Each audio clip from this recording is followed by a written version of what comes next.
Fala pessoal, seja mais uma vez bem-vindo ao canal Cultura Reformada. Eu sou o Pastor Ademir e você está em uma nova playlist do canal, a playlist Pregação Reformada. Por isso, se você não é inscrito ainda no canal, já aproveita e dá essa força, se inscreve, marcando o sininho das notificações, dando o seu joinha, porque ajuda bastante o canal, é claro, deixando seus comentários também. E é claro, se você gostar do conteúdo, recomenda para mais pessoas, tá certo? Compartilha com todo mundo que você conhece. Sem mais enrolação então, bora pra pregação, roda a vinheta.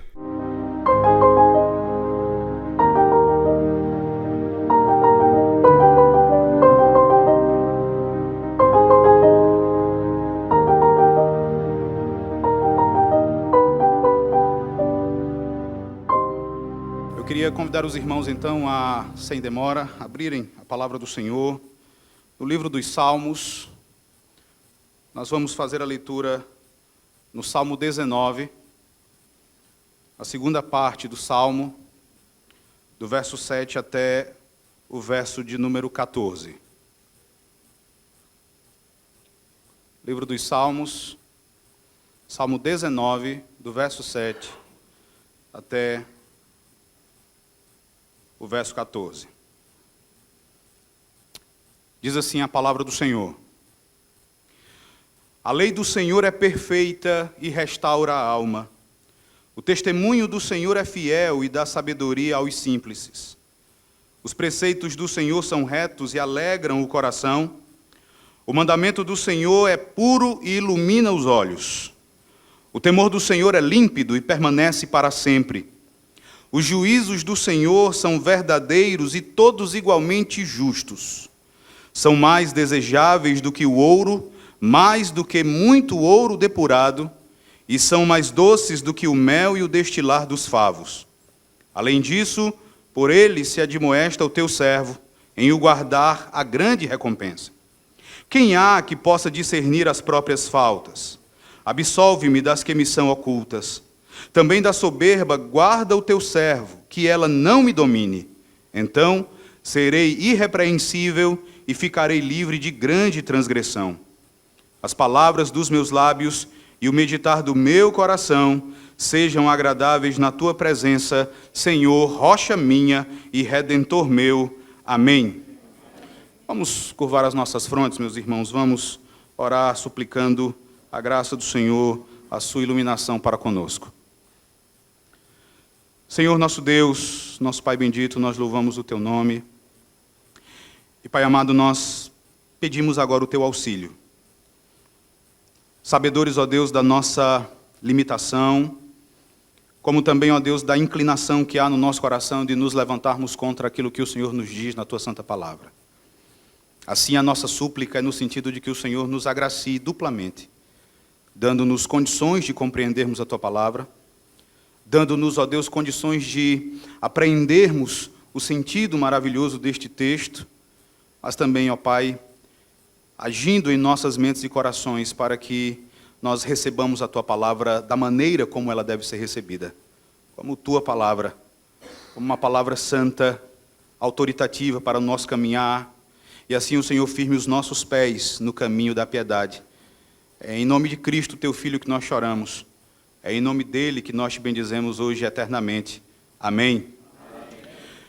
Meus irmãos, nesta ocasião, eu pretendo falar a respeito da lei de Deus como uma perfeita regra de justiça, e isso a partir da exposição da segunda parte do Salmo 19. É a nossa confissão de fé de Westminster, meus irmãos, quem se refere à lei do Senhor dessa maneira. No capítulo 19 e no parágrafo 2º da confissão, quando ela trata da continuidade da lei após a queda dos nossos primeiros pais, a nossa confissão vai dizer que essa lei, depois da queda do homem, continua a ser uma perfeita regra de justiça. Então percebam que a nossa confissão fala de uma continuidade após a queda. A lei continua como uma perfeita regra de justiça.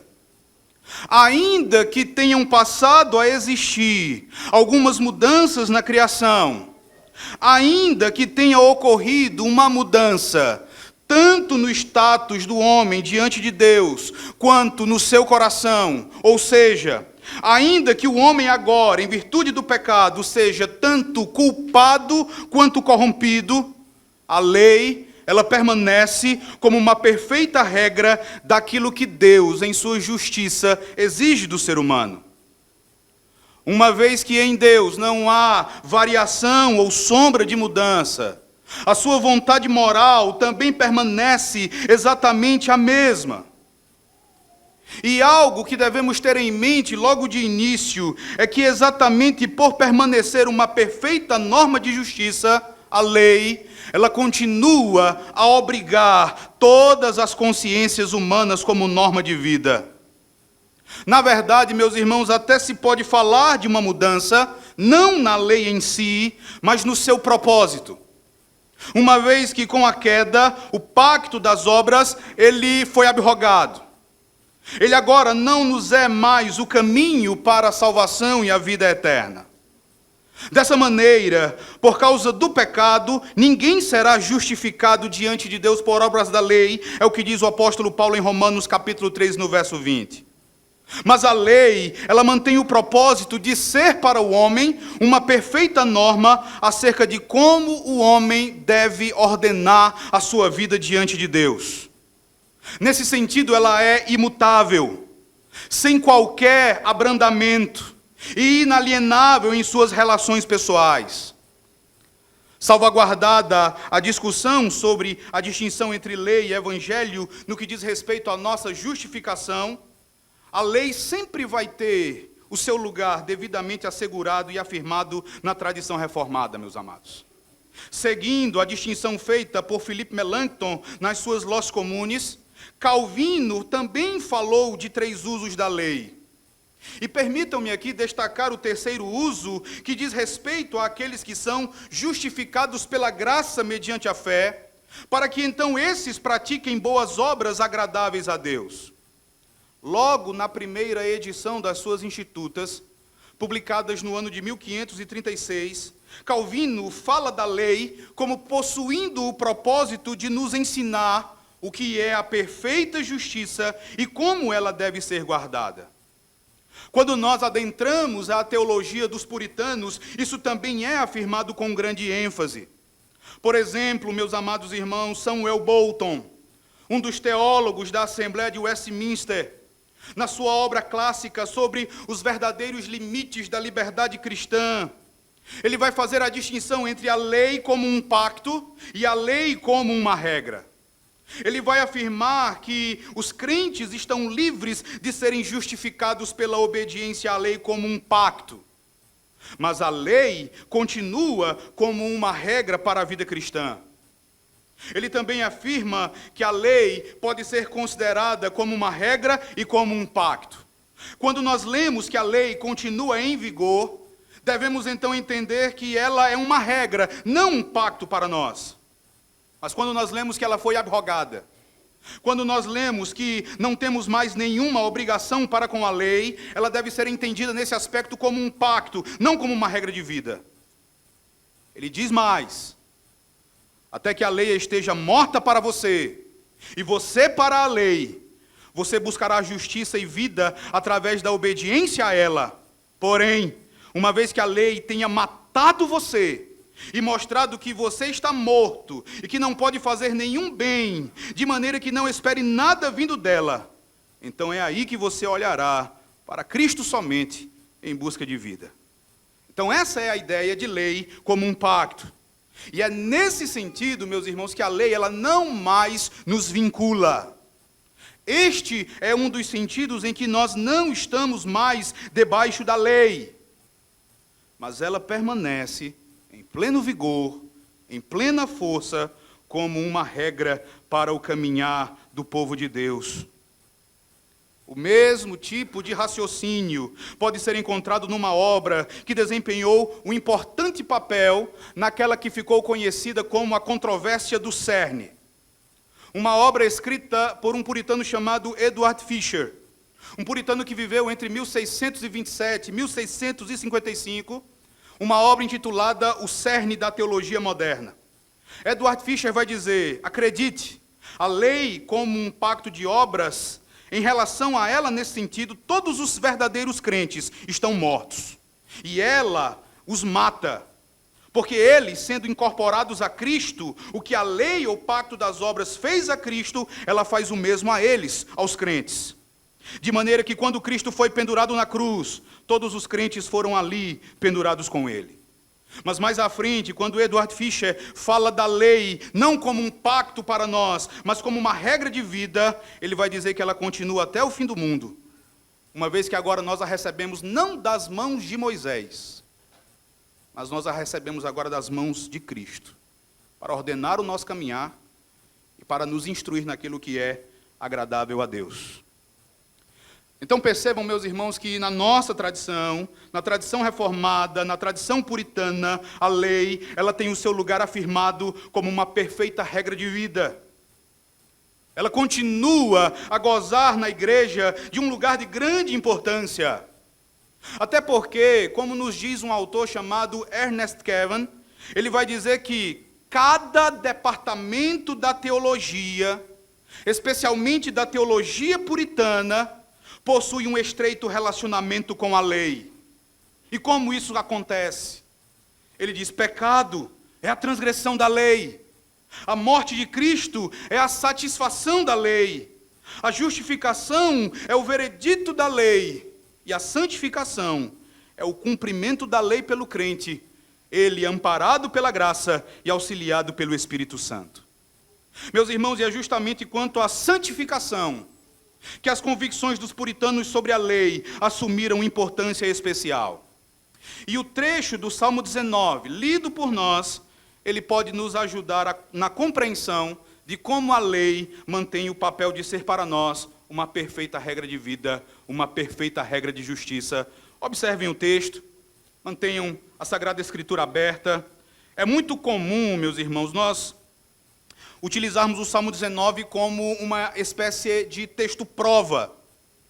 Um texto-prova da nossa teologia da revelação. Sempre que nós estamos tratando de como Deus se revela à humanidade, seja através daquilo que nós chamamos de revelação geral ou da revelação especial, nós evocamos o Salmo 19. E, de fato, este salmo pode ser, sim, usado como fundamento da nossa teologia da revelação. Por exemplo, observe, do verso 1 até o verso 6, Davi vai discorrer sobre como Deus se revela através das suas magníficas obras da criação. Já no Salmo 8, no verso 1, Davi havia afirmado que o Senhor expôs nos céus a sua majestade. Agora, aqui no capítulo 19 dos Salmos, ele vai dizer que os céus proclamam, os céus anunciam, os céus pregam a glória de Deus. Mas quando você observa a partir do verso 7, Davi agora fala sobre a revelação especial, de como Deus, através da sua palavra, de como Deus, através do Evangelho, se revela de maneira pactual a um povo específico. Nós não temos nenhuma informação dada a nós pelo título do Salmo acerca do momento quando Davi escreveu este Salmo. O título nos informa apenas quem foi o seu autor e que este salmo foi entregue ao músico-chefe do tabernáculo para ser usado no culto a Deus. Mas, meus irmãos, não nos é impossível imaginar que ao longo de toda a sua vida, e principalmente durante os anos nos quais pastoreou o rebanho de seu pai, constantemente Davi tenha refletido, pensado a respeito dos dois grandes livros de Deus, a natureza e a palavra.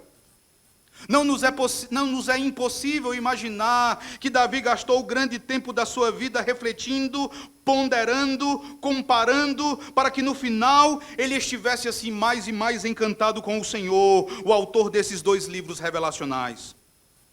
E este salmo, ele possui algumas características bem interessantes. Eu quero destacar apenas uma a título de introdução. Se você ler com atenção a primeira parte, você vai perceber que quando Davi fala sobre a glória de Deus sendo revelada por meio da criação, ele vai usar um nome para se referir a Deus, um termo genérico, traduzido aí como Deus, é o nome El. Isso muda na segunda parte do salmo. A partir do verso 7, quando ele fala da lei, ele faz uso do nome pactual de Deus. Ele não se refere mais ao Senhor agora como El, mas como Yahvé.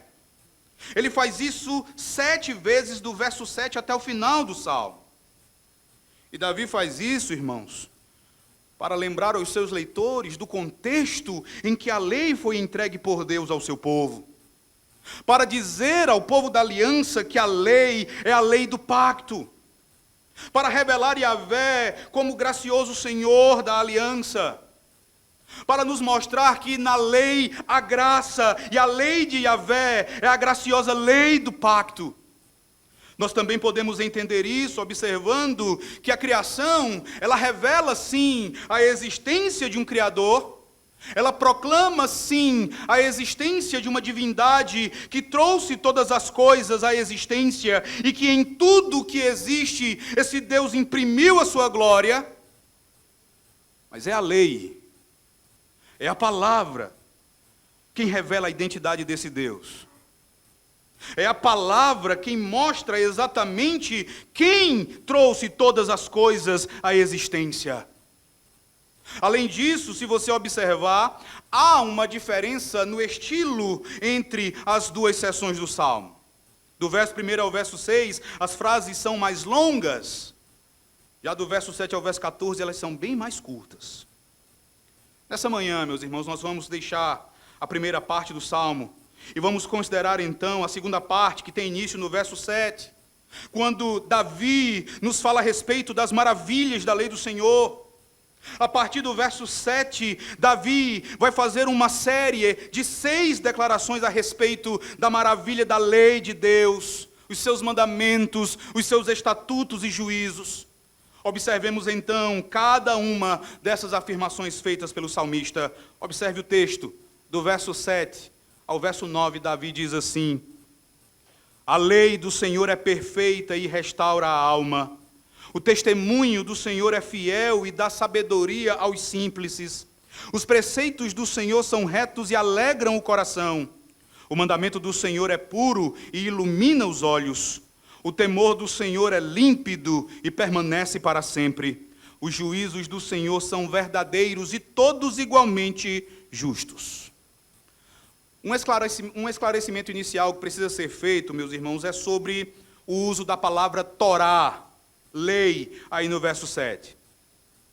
No nosso texto, essa palavra, ela não está sendo usada para fazer referência específica e apenas à lei de Moisés ou ao decálogo. É praticamente consenso que o termo é usado aqui como sinônimo de as Escrituras, ou seja, a palavra de Deus em toda a sua inteireza. Charles Spurgeon, expondo o Salmo 19, vai dizer que Davi usa o termo lei aqui para se referir à completa doutrina de Deus, à série de regras e ordens do Espírito Sagrado.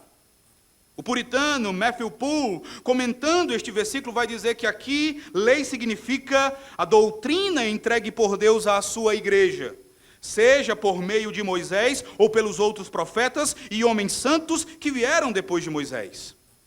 E se você observar, você vai perceber que nenhum dos efeitos mencionados do verso 7 ao verso 9 vai ser produzido pela lei em seu sentido estrito.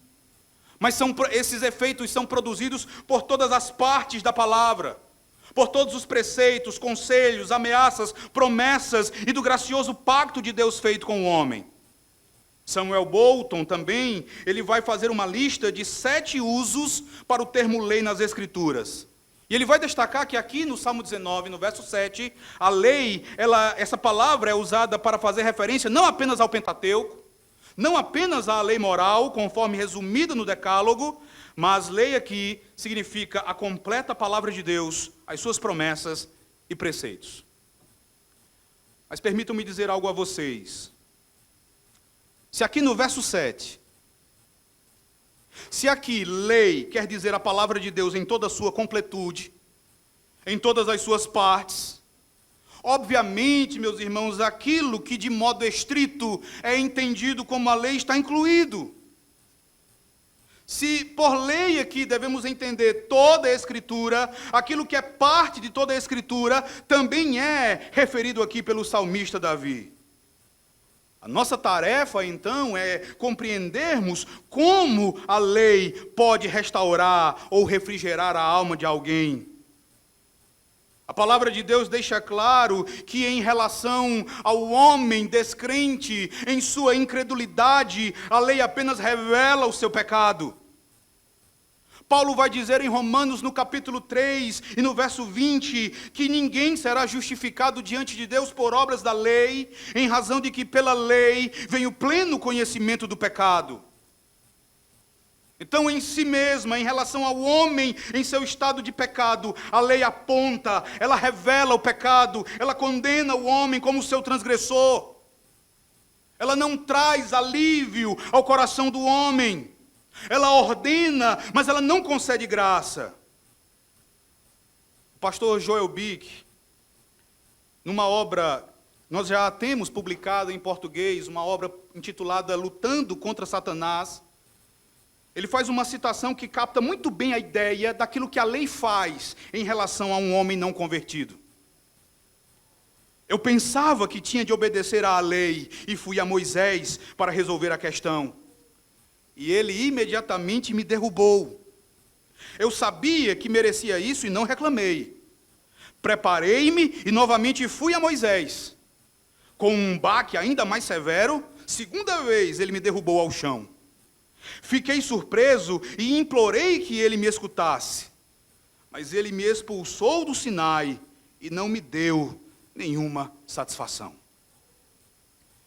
Então é isso que a lei faz em relação ao homem transgressor em seu estado de pecado. Mas observe um detalhe em relação ao Salmo 19. O autor desse salmo não era o incrédulo. Era um homem que amava profundamente o Senhor. Davi, meus irmãos, o autor do Salmo 19, foi um homem que aqui já tinha depositado inteiramente no Senhor a sua confiança e a sua esperança. Então não é um descrente que fala aqui, não se trata de alguém para quem a lei é uma letra morta e que mata. Quem fala aqui no Salmo 19 é alguém que, por já ter sido alcançado pela graça de Cristo, recebeu um novo coração. Um coração vivificado, e por essa razão é capaz de se alegrar também com a lei de Deus. Este homem é o mesmo que afirmou no Salmo 119, verso 97, quanto amo a tua lei. E não apenas Davi se comporta assim em relação à lei do Senhor. Na verdade, irmãos, este é o sentimento padrão daqueles que foram redimidos, daqueles que foram salvos pelo Senhor Jesus Cristo. Você pode também pensar no apóstolo João, que escrevendo a sua primeira carta, no capítulo 5 e no verso 3, vai dizer, porque este é o amor de Deus, que guardemos os seus mandamentos. Ora, os seus mandamentos não são penosos. A lei do Senhor, meus irmãos, ela é um deleite para a alma piedosa. A lei do Senhor é um deleite para aquele que foi salvo por Cristo Jesus. A lei do Senhor é um precioso refrigério para o homem que ama Jesus Cristo. Thomas Manton vai dizer algo muito interessante a este respeito. Ele vai dizer que, como algo tomado sozinho, a lei, ela é venenosa e mortal. Mas quando misturada com outros medicamentos saudáveis, ela é de grande serventia, sendo excelente ingrediente físico e que traz grande alegria ao coração. Misturada com o Evangelho, a lei é preciosa para o crente. E como é que este homem piedoso fala da lei? Veja o verso 7. Davi diz, a lei do Senhor é perfeita.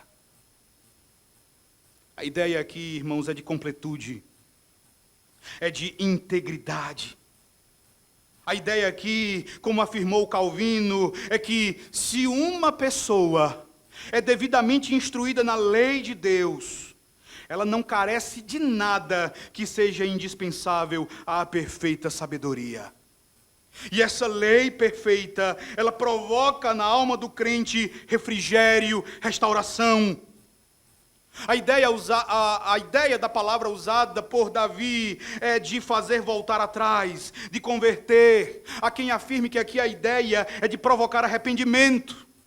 Meus irmãos, e o que é que nós podemos dizer? Senão que ainda possuindo o pecado habitando os nossos corações, ainda sujeitos ao pecado, necessitamos constantemente ser lembrados pela lei da natureza vil, maligna e demoníaca do pecado. E que o Senhor, o nosso bondoso e amoroso Deus, Ele nos agracia com a sua santa, preciosa e perfeita lei, a fim de nos dar um choque de realidade e nos ajudar na nossa luta contra o pecado.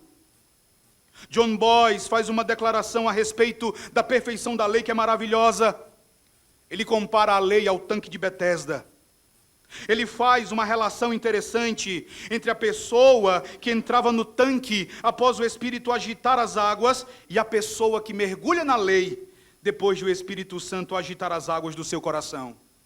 Ele diz: aquele que tem o furor da raiva, sendo tão furioso quanto o leão, entrando neste tanque, agitado pelo Espírito, ficará tão manso quanto um cordeiro.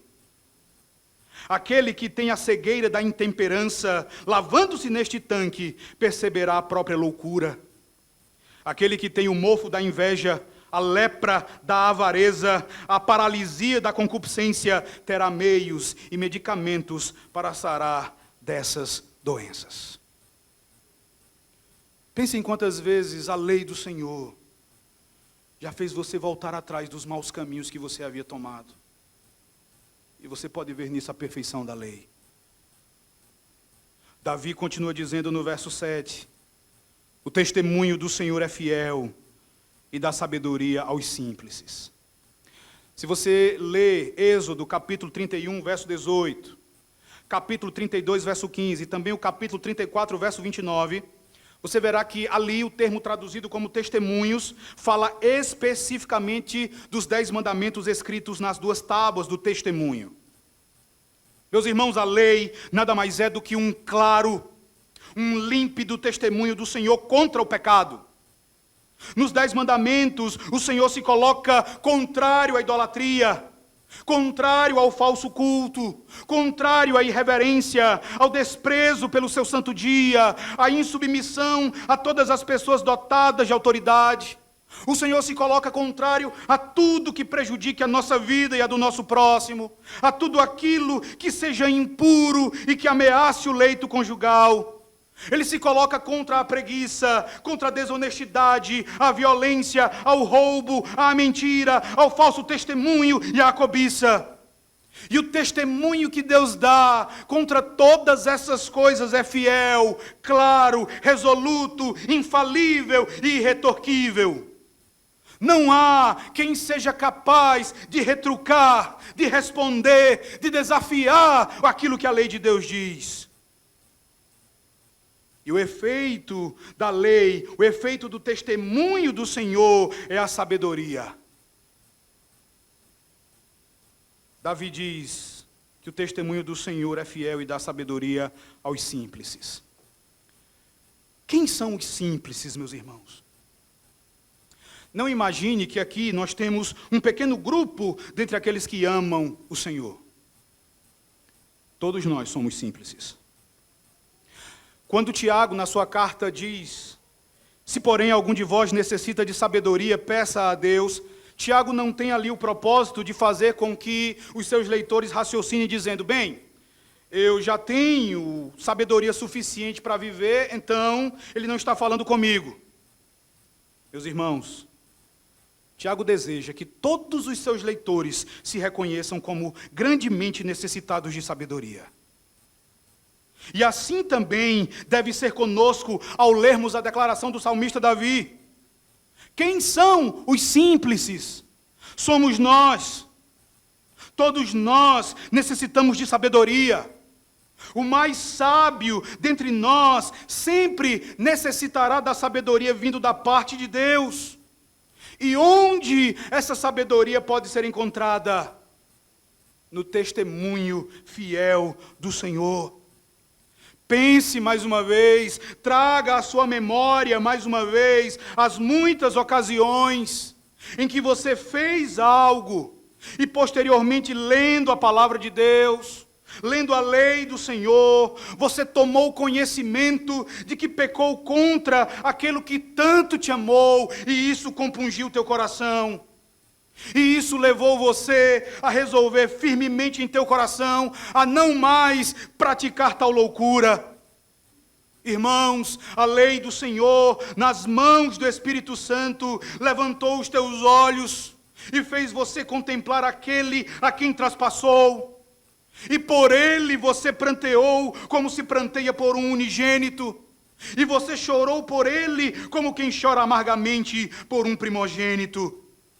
A lei do Senhor pode levar você a declarar com Davi que a lei, os mandamentos te fazem mais sábio do que todos os teus inimigos. Então você pode dar testemunho, sim, de como na lei de Deus você encontra a verdadeira sabedoria. Davi prossegue no verso 8, fazendo mais duas declarações a respeito da lei. Os preceitos do Senhor são retos e alegram o coração. O mandamento do Senhor é puro e ilumina os olhos. O termo traduzido aqui como preceitos fala de todas as responsabilidades atribuídas pelo Senhor ao seu povo. Todos os mandamentos dados ao povo da aliança. E todos esses preceitos, nos diz o salmista, são caracterizados pela retidão. Então compare o que o salmista Davi declara aqui a respeito da lei do Senhor com as cavilações, com as maquinações, as imaginações do nosso próprio coração. Compare o que a lei do Senhor diz com as sugestões do nosso coração. O nosso coração nos faz pensar que determinados caminhos terminarão em vida e em felicidade, quando na verdade terminarão em morte. Salomão também fala no livro de Provérbios, capítulo 2, verso 13, daqueles que deixam as veredas da retidão para andarem pelos caminhos das trevas. Veja como isso funciona na prática.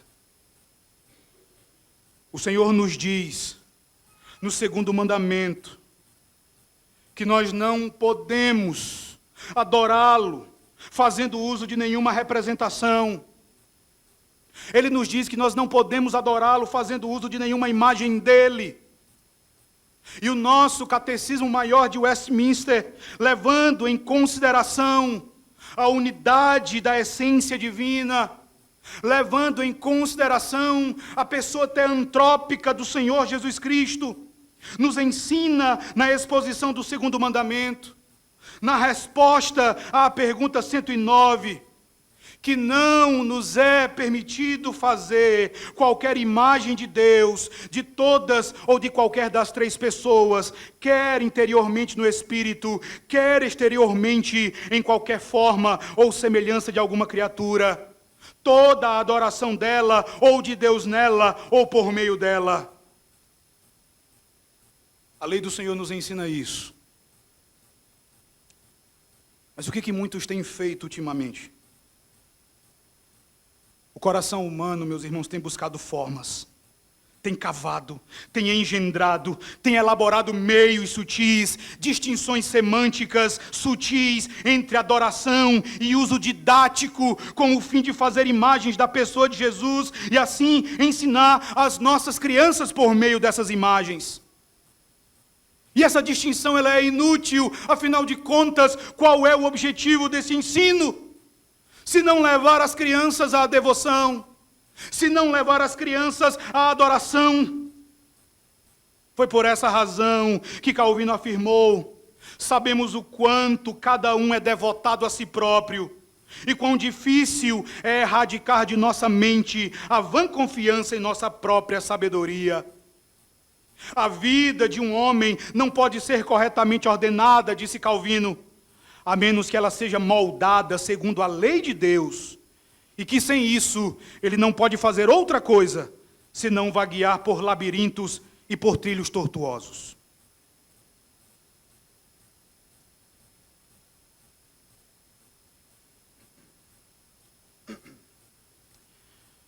Mas quando a pessoa aquece aos preceitos do Senhor, quando essa pessoa, iluminada pelo Espírito do Senhor, reconhece a retidão dos preceitos do Senhor e os segue, o resultado é a alegria invadindo o coração. É um enorme regozijo tomando conta do seu interior. A lei do Senhor é uma perfeita regra de justiça para nós, porque ela nos faz enxergar as nossas mazelas. E dessa forma ela sempre nos conduz a Cristo, a fim de recebermos o perdão dos nossos pecados. Ela redunda em alegria no coração. Ela termina na paz de uma boa consciência. Matthew Henry afirmou, meus irmãos, que a verdade que torna o coração reto, em seguida dá alegria a esse mesmo coração. Ele diz que a lei, como nós a vemos nas mãos de Cristo, dá razão para a alegria, e quando ela é escrita nos nossos corações, ela constrói uma base para a alegria eterna. Na segunda parte do verso 8, o salmista Davi diz: o mandamento do Senhor é puro e ilumina os olhos. Você vê que a palavra mandamento se encontra aí no singular, mas isso nos dá razão suficiente, meus irmãos, para entendermos que aqui você tem uma referência a todos os mandamentos que o Senhor deixou registrados em sua santa palavra. Então, os mandamentos do Senhor possuem como característica distintiva a pureza. E esse adjetivo aqui, puro, tem o sentido de algo imaculado, sem qualquer mistura, purgado de qualquer impureza, sem nenhum tipo de imperfeição. Em Provérbios, capítulo 30, verso 5, nós encontramos a declaração de que toda a palavra de Deus é pura. A lei do Senhor está livre de qualquer mistura das invenções dos homens. Está livre da escória da doutrina corrompida, livre de toda palha e impureza. É por essa razão que ela é usada pelo Senhor para promover na vida do seu povo a pureza no coração, na conversação. Há um princípio interessante afirmado por Salomão no livro de Eclesiastes, capítulo 10, verso 1. Nessa passagem, Salomão diz: qual a mosca morta faz ao unguento do perfumador, que faz ele exalar mau cheiro, assim é para a sabedoria e a honra um pouco de estutícia. Da mesma forma, meus irmãos, o menor traço de qualquer pensamento meramente humano, desassistido e desassociado da inspiração divina, seria suficiente para tornar impura não apenas a lei, mas toda a palavra de Deus. Uma vez que, como afirma Calvino, mais uma vez, tudo quanto o homem engendra para si, não passa de mera imundícia e refúgio, corrompendo a pureza da vida. Por outro lado, Davi, na ode que escreveu a lei do Senhor no Salmo 119, ele volta a afirmar esta preciosa verdade, declarando que a única maneira, a única forma de um jovem guardar puro o seu caminho é observando segundo a santa palavra de Deus. Meus irmãos, no mesmo salmo, Davi compara a palavra do Senhor em sua inteireza a uma luz, a uma lâmpada que ilumina o nosso caminho. Fora da palavra, fora da lei do Senhor, só existem trevas. É por isso que o mandamento do Senhor ilumina os nossos olhos. Essa lei puríssima, esta palavra puríssima, em todas as suas partes, ela está plenamente confirmada. E o apóstolo Pedro nos diz que nós fazemos bem em atender ao que ela diz. Como há uma candeia que brilha em lugar tenebroso, até que o dia clareie e a estrela da alva nasça em nosso coração. Ah, meus irmãos, como nós precisamos da lei do Senhor. É verdade que nós fomos salvos. Sim, nós fomos justificados gratuitamente com base no sangue puríssimo de nosso Senhor Jesus Cristo. Mas, meus irmãos, como nós ainda pecamos. Quantas vezes deixamos de olhar para a luz e preferimos nos embrenhar nas trevas? O pecado é comparado na palavra de Deus às trevas. O apóstolo Paulo se refere aos diversos tipos de pecado, como as obras infrutíferas das trevas. Ele também exorta aos cristãos romanos a deixarem as obras das trevas e a se revestirem com as armas da luz. Então, fugir de coisas como orgias e embriaguez, impudicícias e dissoluções, contendas e ciúmes, é, de acordo com Paulo, andar dignamente como em pleno dia. O evangelista João diz que os homens amaram mais as trevas do que a luz. Então, a lei do Senhor, sem qualquer compromisso com a nossa rebeldia, mas toda ela pura, ela declara a maldade de nossas obras. Ela nos adverte acerca das desastrosas consequências da desobediência. Ela nos mostra aquele a quem traspassamos e nos faz correr para Ele, a fim de termos os nossos olhos iluminados. Quão perfeita, então, meus amados, é a lei do Senhor e como ela deve ser estimada por nós. Agora olhe para o verso 9 e veja o último par de declarações que Davi faz sobre a lei do Senhor. No verso 9, Davi diz: o temor do Senhor é límpido e permanece para sempre. Os juízos do Senhor são verdadeiros e todos igualmente justos. Davi fala agora do temor de Yahvé. Quando ele menciona aí temor, ele faz uma referência ao efeito pretendido pela lei do Senhor no coração do crente. Ou de modo mais simples, ele faz uma referência ao modo como nós devemos nos colocar diante de Deus para servi-lo em culto. Davi faz uso de um adjetivo raro para descrever o temor do Senhor como eticamente puro. A ideia aqui é que aquilo que Deus nos diz na sua lei é tão claro, tão límpido, tão brilhante, que não há, definitivamente, meus irmãos, não há lugar para qualquer indiferença frente àquilo que a santa lei de Deus coloca diante de nós. O objetivo é que temamos a Deus, que nos aproximemos dele sim com santa ousadia, que nos aproximemos dele sim com intrepidez, mas também com um santo temor. E este ponto é muito interessante, pois frequentemente o temor está associado ao culto prestado a Deus. John Gill deixa isso claro quando diz que a lei, ela nos dá um relato completo do culto a Deus. Ela instrui na matéria e na maneira de cultuar ao Senhor. Então, meus irmãos, qual é a origem? Pensem nisso. Qual é a origem de todo culto falso, de todo culto distorcido, que atrevidamente é oferecido ao Senhor, senão a irreverência, senão a falta de temor reinante em muitos corações?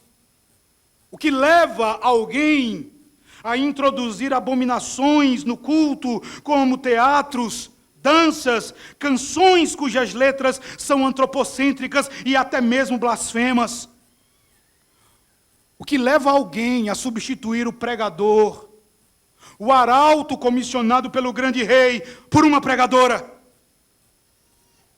O que está por trás do argumento que diz que debaixo da autoridade do pastor uma mulher pode pregar, senão a falta de temor?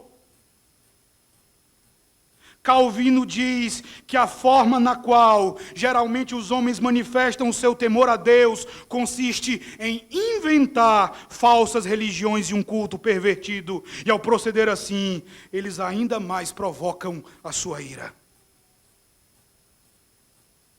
Isso é muito sério, meus irmãos.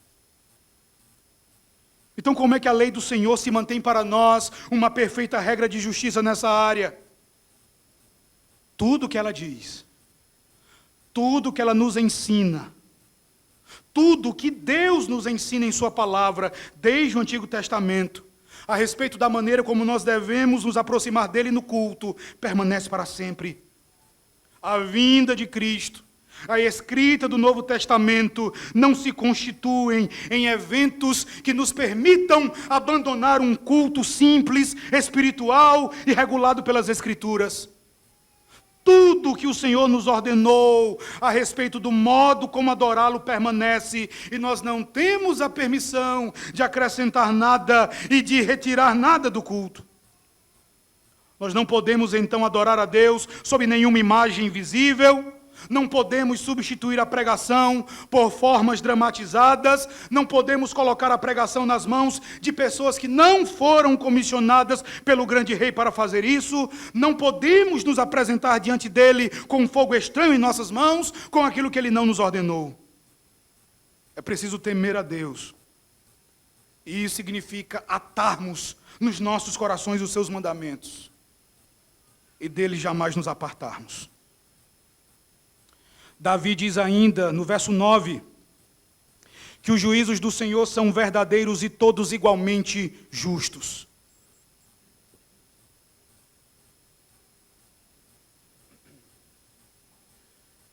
Aqui Davi enfatiza o exercício do governo do Senhor sobre todas as coisas.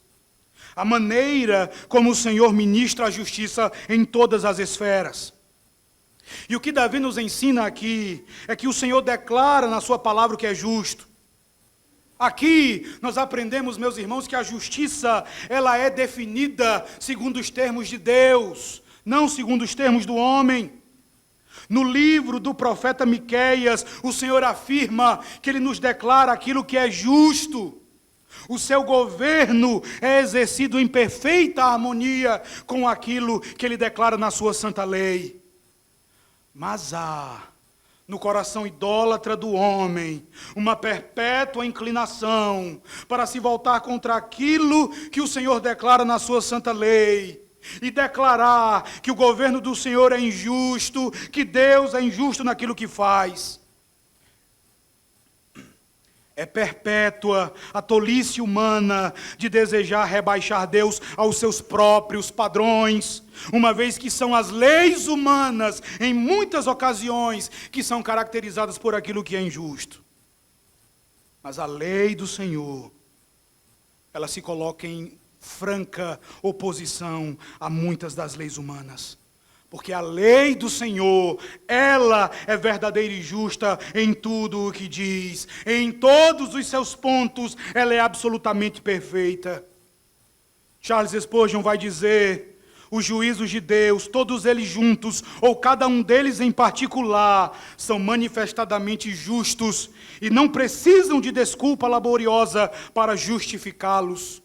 As decisões judiciais do Senhor, conforme estão reveladas na lei ou ilustradas na história da providência, são verdadeiras em essência e recomendam-se a toda pessoa verdadeira. Não só o seu poder é invencível, mas a sua justiça é irrepreensível.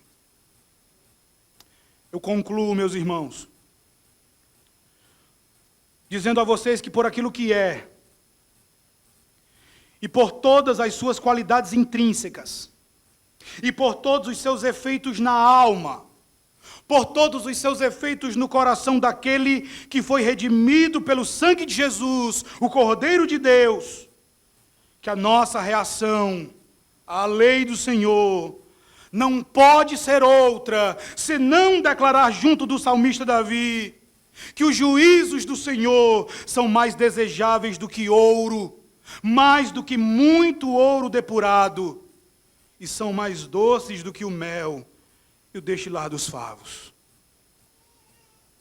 Jesus falou no Sermão do Monte a respeito das pessoas que têm os seus corações nos tesouros terrenos, que vivem para acumular tesouros aqui na terra. Para essas pessoas não há nada mais precioso, não há nada mais valioso do que dinheiro, do que ouro, do que honra. Mas conosco é diferente. E tem de ser diferente. O julgamento daquele que tem fé em Jesus Cristo é diferente. Para aquele que foi salvo, a lei de Deus é mais desejável do que muito ouro. É mais preciosa do que muito ouro puro. Para aquele que foi salvo pelo Senhor, não há nada que seja tão palatável, tão delicioso ao paladar, do que obedecer aos santos preceitos do Senhor. O discípulo de Cristo, meus irmãos, é como o seu mestre. O discípulo de Cristo é como ele que declarou: a minha comida consiste em fazer a vontade daquele que me enviou e realizar a sua obra. Não pode ser diferente conosco. Enquanto as pessoas mortas em seus delitos e pecados brigam por riqueza e obtêm força e sustento a partir da comida, nós valorizaremos acima de toda medida a lei do Senhor. Eu insisto com vocês, meus irmãos, dizendo que não pode ser diferente. Como é que nós devemos reputar aquilo que é perfeito e restaura a alma, que é fiel e dá sabedoria, que é reto e alegra o coração, que é puro e ilumina a nossa visão, que é límpido e eterno, que é verdadeiro e justo? Como devemos reputar isso, senão como algo valiosíssimo e de uma doçura inigualável? Você pode ver ainda na continuação do Salmo 19, que além de todos os efeitos da lei mencionados por Davi, ele termina o verso 11 dizendo que em os guardar há grande recompensa. Lembre, a lei, ela não permanece como um pacto para nós. Ela não permanece como um pacto. Então, que recompensa pode existir para nós em obedecermos aos mandamentos do Senhor?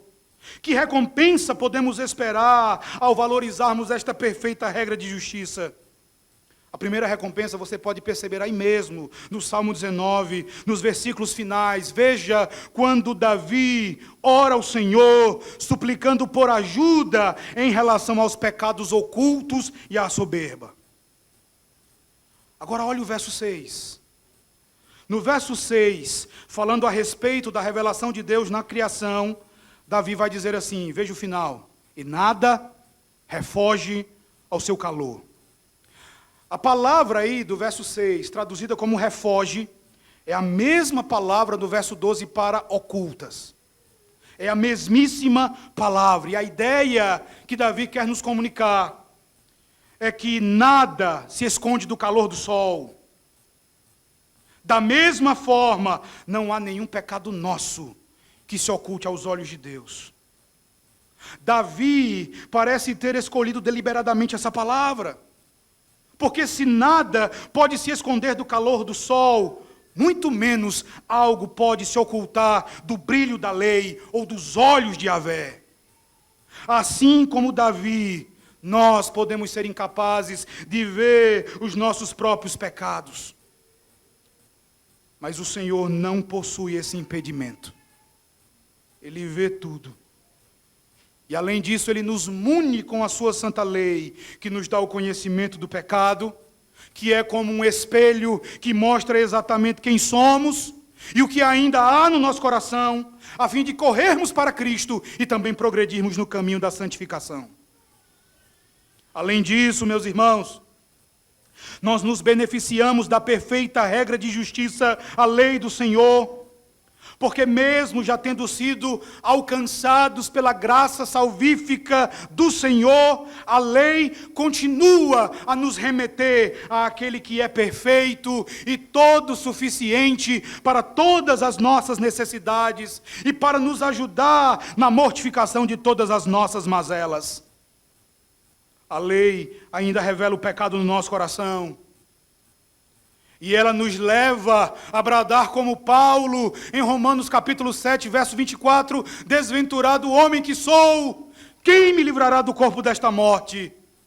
Para logo depois nos levar a Cristo, e também como Paulo nos fazer dizer, graças a Deus por nosso Senhor Jesus Cristo. Os puritanos entenderam isso muito bem, porque nos seus escritos e nas suas pregações, nós os vemos constantemente falando a respeito da lei e do pecado. Mas eles faziam isso não porque eram legalistas, Mas eles falavam sobre a lei e o pecado com o propósito de imediatamente remeterem os seus ouvintes a Jesus Cristo. No início, meus irmãos, eu fiz uma citação originalmente tomada pelo Dr. Joel Bick. Eu citei apenas a metade dela. Permitam-me retornar a essa citação, agora de modo completo, para percebermos como a lei nos conduz completamente a Cristo. Eu pensava que tinha de obedecer à lei e fui a Moisés para resolver a questão. E ele imediatamente me derrubou. Eu sabia que merecia isso e não reclamei. Preparei-me e novamente fui a ele, mas com um baque ainda mais severo. Segunda vez, Moisés me derrubou ao chão. Fiquei surpreso e implorei que ele me escutasse. Mas ele me expulsou do Sinai e não me deu nenhuma satisfação. No meu desespero, fui ao Calvário. Ali encontrei quem teve piedade de mim, perdoou os meus pecados e encheu o meu coração do seu amor. Eu olhei para ele e sua misericórdia curadora penetrou todo o meu ser e curou minha moléstia interna. Agora eu voltei para Moisés para lhe contar o que acontecera. Agora ele sorriu para mim, me cumprimentou e me recebeu com grande amor. Desde então, ele nunca mais me derrubou.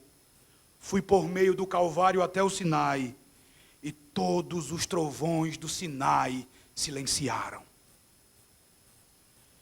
Meus irmãos, louvado seja o Senhor, pela obra salvífica de nosso Senhor Jesus Cristo. Porque, como um dos efeitos da obra do Senhor, Ele nos deu um novo coração para amarmos a sua lei. E, portanto, louvado seja o Senhor por sua santa e perfeita regra de justiça. Que Ele nos auxilie diuturnamente em nosso santo dever de obediência. Amém. Não esquece não de cooperar com o canal, se inscrevendo e marcando o sininho e dando seu joinha, tá certo? Aproveita logo e escolhe alguns vídeos aqui da tela para você acompanhar e continuar aí aproveitando o conteúdo do canal.